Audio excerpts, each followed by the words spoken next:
plus grande cause de ta dépression, de ton anxiété, peut ne rien avoir avec tes émotions. D'ailleurs, moi c'est Arthur, je fais un post par jour pour t'aider à mieux comprendre tes émotions. Si ça te chauffe, abonne-toi. On sait depuis un moment maintenant qu'il y a énormément de connexions nerveuses dans ton ventre. D'où cette boule au ventre quand t'es stressé. Mais là, on a vraiment fait un bond en avant dans notre compréhension. C'est quand on a compris l'étendue du rôle de ce qu'on appelle le microbiote. Donc le microbiote, c'est toutes ces petites bactéries et micro-champignons qui vivent dans ton système digestif et qui, à l'époque, ont pensé t'aider à digérer. Sauf qu'on s'est rendu compte que leur rôle était bien plus complexe que ça. Ces micro-organismes sont en fait des véritables usines à molécules indispensables pour le fonctionnement de ton corps, dont ton cerveau. Elles transforment des aliments que tu consommes en ce qu'on appelle des précurseurs moléculaires que ton corps peut ensuite transformer en molécules utiles au bon fonctionnement de ton corps. Tu as sûrement entendu parler de la sérotonine, qui est l'hormone du bonheur. 90% de cette sérotonine est créée dans ton ventre.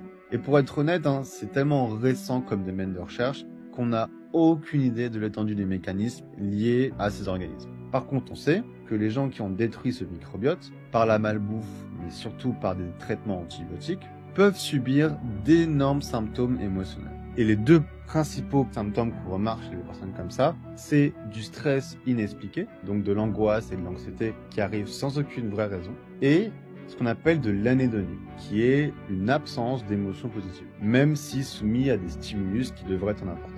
Et ça, c'est un truc qui me rend malade, moi, parce que le nombre de personnes qui font de l'errance médicale, alors que leur problème vient juste du fait qu'ils ont pris trop d'antibiotiques, faut vraiment que le système médical français se mette à jour, parce que là, c'est plus. Donc en attendant, ce que je te conseille, c'est renseigne-toi sur ça. Il y a plein de ressources sur Internet. Je ferai d'autres vidéos sur le sujet.